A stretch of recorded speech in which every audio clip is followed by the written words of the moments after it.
Assalamualaikum warahmatullahi wabarakatuh. Pada materi kali ini yaitu usul fikih al-qaidatul khamisah utawi iki iku kaidah kang kaping 5. Anak-anak bisa melihat halaman 24 pada kitab usul fikih Mabadi Awaliyah. Lanjutannya maqasidul lafzi utawi pira-pira tujuan lafal.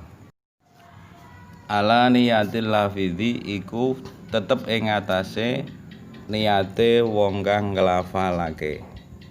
Tujuan lafal tergantung dari niat orang yang melafalkan. Kaidah kelima berbunyi maqasidul lafzi ala niyatil lafidhi. Al-amsilatu utawi iki iku pira-pira contoh. Contoh dari kaidah maqasidul lafzi ala niyatil lafidh. Minha iku setengah saking al-amsilah. Laukana lamun ono ismu zaujatihi, apa jenenge bojo wadone wong, au amatihi utawa jenenge budak amate wong, tolikon iku aran tolik, au khurratan utawa aran khurrah. Dimisalkan ada orang bernama Tolik, wanita yang bernama Tolik, yang artinya Tolik itu wanita yang diceraikan. Maka suami ketika memanggil istri, ya Toliku, jika diterjemahkan bahasa Indonesia, wahai wanita yang diceraikan. Kalau memang itu niatnya memanggil, maka tidak menjadi bahaya, tidak menjadi wanita yang diceraikan, karena namanya memang tolik. Tapi kalau memang sengaja diartikan bahwa suami punya niat untuk menceraikan wanita, maka otomatis wanita itu terceraikan. Karena dalam fikih seorang suami itu apabila berkata kepada istrinya, kamu saya ceraikan, maka otomatis wanita itu sudah diceraikan meskipun tidak harus datang ke penghulu. Nah, ini bahayanya ucapan seorang suami. Maka dari itu terutama bagi wanita harus hati-hati, jangan sampai ketika marah itu minta-minta agar diceraikan oleh suaminya. Sehingga ketika suami mengimbangi emosi, suami kemudian mengatakan iya, maka otomatis wanita itu menjadi terceraikan. Jadi itu otomatis wanita itu menjadi terceraikan karena dia meminta-minta cerai. Maka dalam hal ini memang diperlukan seorang laki-laki itu memilih wanita yang beragama kuat sehingga tidak meminta-minta cerai kepada suaminya. Karena di antara salah satu kriteria wanita yang baik itu wanita yang tidak selalu menantang suaminya untuk cerai. Maka diperlukan ilmu agama, itu sangat penting. Meskipun dalam hadis pilihlah wanita yang dinikahi itu 4 perkara. Karena hartanya, karena cantiknya, karena nasabnya, keturunannya, yang terakhir adalah karena agamanya. Dalam hal ini Rasulullah menekankan untuk memilih wanita yang memiliki ilmu agama. Fadfar bidzatiddin taribat yadaka. Jadi kalau seorang wanita minta cerai kepada suami, kemudian suami mengimbangi emosinya, otomatis wanita itu menjadi terceraikan. Yang bahayanya apabila ini tidak tahu, sehingga terjadi perdamaiannya, kemudian gencatan senjata tidak terkendali, kemudian baik lagi tanpa ada kata-kata rujuk, maka hukumnya menjadi berzina. Ini kembali kepada kaidah bahwa tujuan lafal itu tergantung dari orang yang mengucapkannya. Ala niyatil lafidhi. Hal ini juga berlaku pada hal-hal yang seperti ini. Contohnya misalkan ada orang yang dipanggil dengan nama panggilan yang jelek, misalkan Gandik. Jadi orang yang kepalanya gandik, kamu manggilnya gandek. Kalau niatnya mengejek ya dosa. Tapi kalau niatnya memang memanggil karena panggilannya itu ya tidak berdosa. Jadi semuanya itu tergantung kepada niat. Jadi kembali kepada niat. Ala niatil lafid, tergantung orang yang melafalkan dari ucapan itu. Atau dalam contoh kasus lagi, seorang yang memiliki budak wanita berkata kepada budak itu, kamu merdeka. Dalam materi ini au khurratan, kamu hari ini merdeka, artinya sudah tidak menjadi budak, maka otomatis budak itu menjadi budak yang merdeka karena namanya khurrah. Kalau niatnya memerdekakan budak maka menjadi budak yang merdeka, artinya sudah tidak lagi diperbudakkan. Faqala ya toliku, kemudian faqala monggo ngucap sapa suami, ya toliku he tolik, ya khurratu he wadon kang merdeka. Fa in qasada mongko lamun nejo sapa wong bi kelawan ucapan, bi kelawan qaul atau lako ing menceraikan, awil itqa. Jadi di situ ada au kemudian bertemu al itqa, iltiqa usakinan, maka ada dua huruf mati membacanya awil itqa. Mestinya itu huruf atap yang dibaca au. Karena au itu wawunya sukun bertemu dengan al, maka membacanya awi. Jadi wawu sukunnya di kasroh, asakin indah khurika bil kasri. Apabila ada huruf mati ingin diberi harokat maka berilah harokat kasroh. Ini kaidah ilmu nahwu. Awil itqa, utawa niat merdekake hasola. Itu ada fi'il madi, ada alifnya. Hasola mengko hasil apa karone tolak lan itku. Awin nida utawa niat memanggil, atau si suami hanya niat memanggil yang namanya tolek.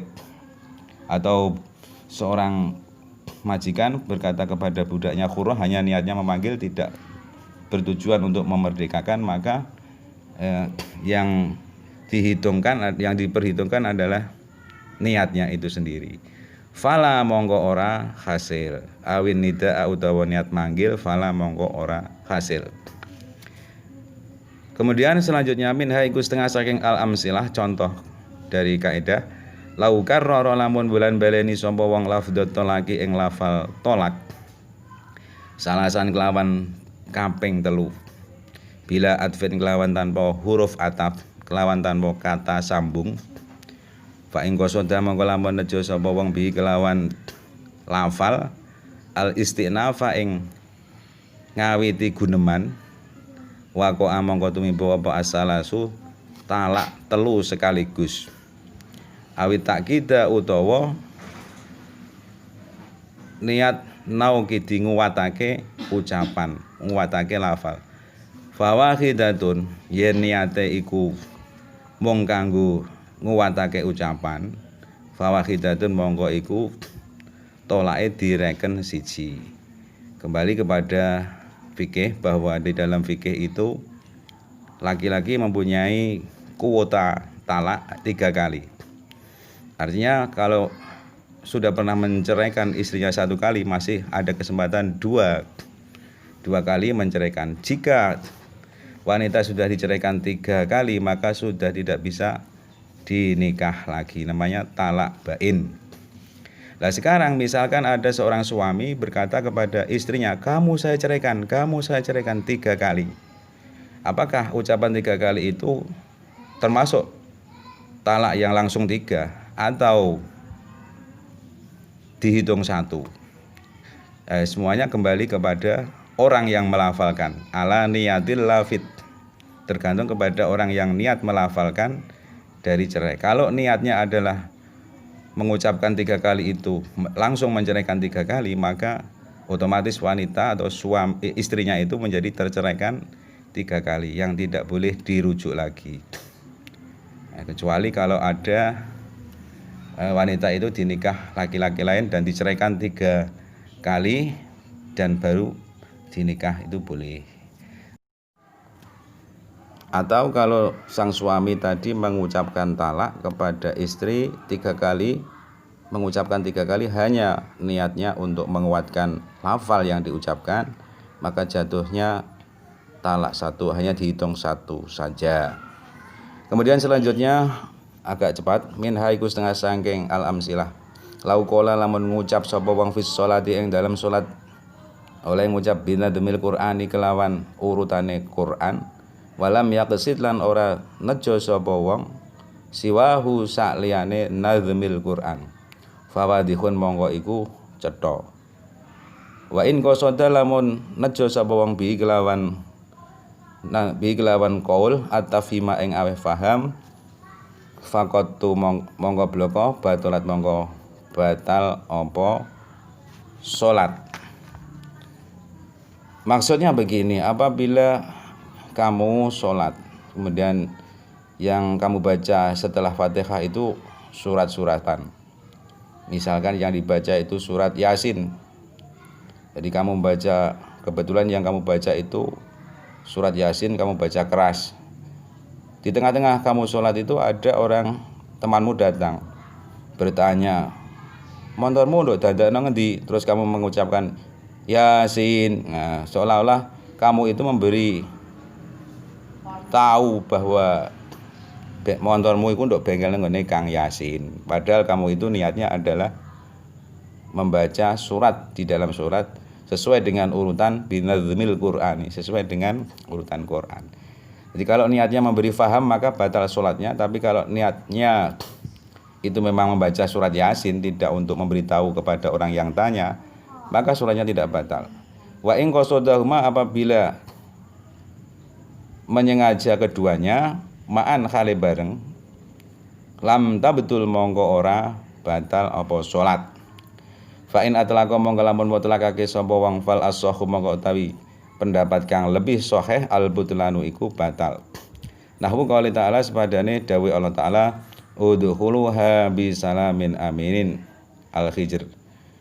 Jadi misalkan di tengah-tengah sholat kamu ada tamu, nuwun atau assalamualaikum, sementara kamu di kamar sedang sholat, lalu kamu dalam sholat itu setelah Fatihah membaca surat, yang surat ini dari Quran, udkhuluha bisalamin aminin, yang kalau di bahasa Jawanya itu seolah-olah kamu nyumanggakno tamu, monggo udkhuluha, masuklah silahkan masuk, udkhuluha bisalamin amin. Kalau niatnya kamu dalam sholat itu mempersilahkan tamu masuk maka batal.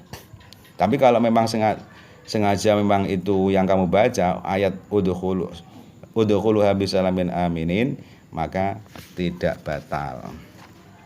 Demikian juga ada surat dalam Al-Qur'an, ya Yahya khudhil kitaba biquwah.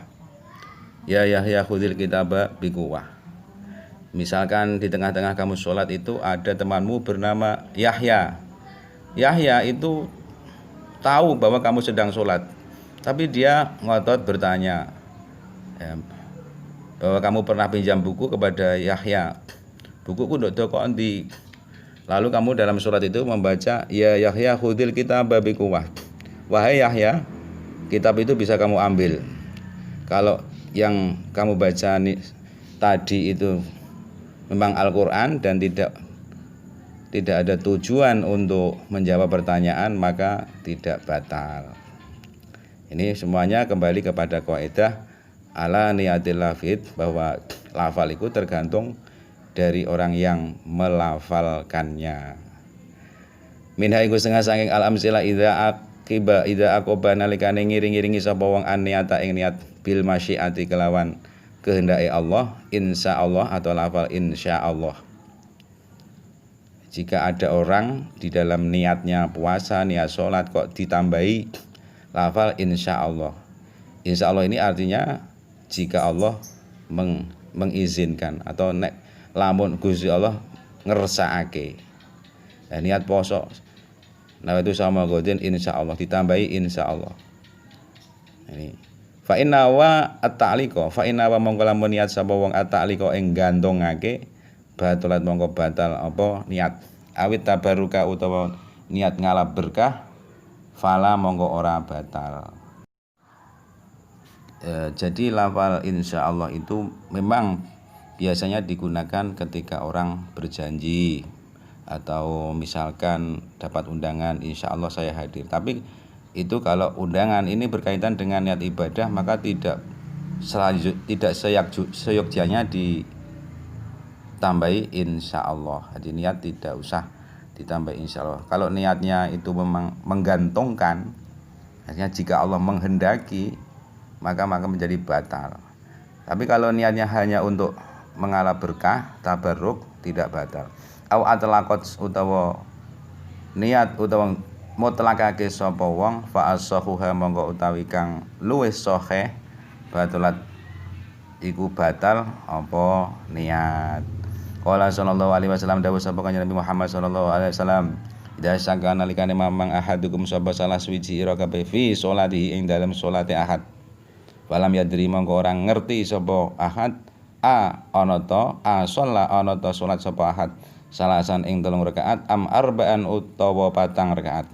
Fal yatrah mongko becik buang sapa ahad asyaka ing keraguan wal yabni lan becik nerusna sapa ahad alama ing atase perkara alama ing atase rakaat istaikona kang yakin sapa ahad rawahu Muslim.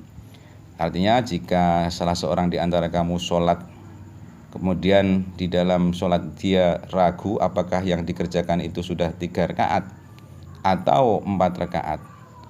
Jadi antara 3 dan 4 ini ada 2 yang ia ragukan. Maka cara melanjutkannya adalah dengan memilih rakaat yang paling sedikit.